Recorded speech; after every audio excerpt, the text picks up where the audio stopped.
You may have seen the news that Jerome Powell lowered rates 0.25% today. I'm going to introduce a concept called quantitative tightening.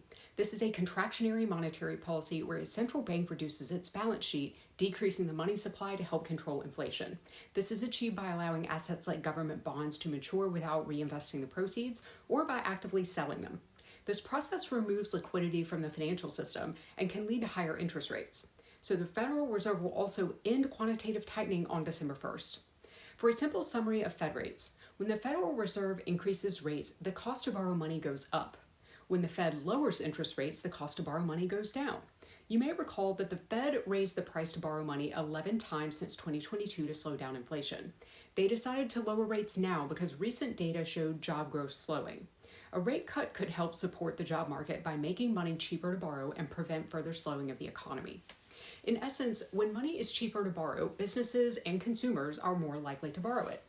This stimulates spending, investment, and supports business expansion. When businesses can borrow money more cheaply, they can grow, hire more employees, and roll out new products.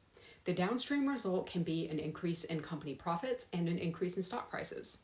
Another effect of lower rates means high-yield savings accounts, money market funds, and CD rates will also experience an adjustment, resulting in you earning less interest on cash in these products. You may have noticed that cycles of rate cuts, inflation, and market swings occur over time. Staying on track during these changes is key to long-term success.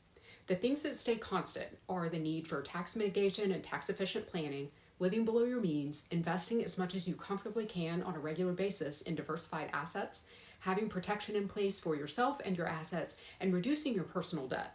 Even when personal debt is cheap to borrow, the wealth it siphons from you over time can have a significant downstream impact on your wealth. You build wealth faster without debt than you do with debt. In addition to tax mitigation and efficient planning, we can show you how to pay off your home in 5 to 7 years and save over $100,000 in interest. Contact us at the number below to learn more.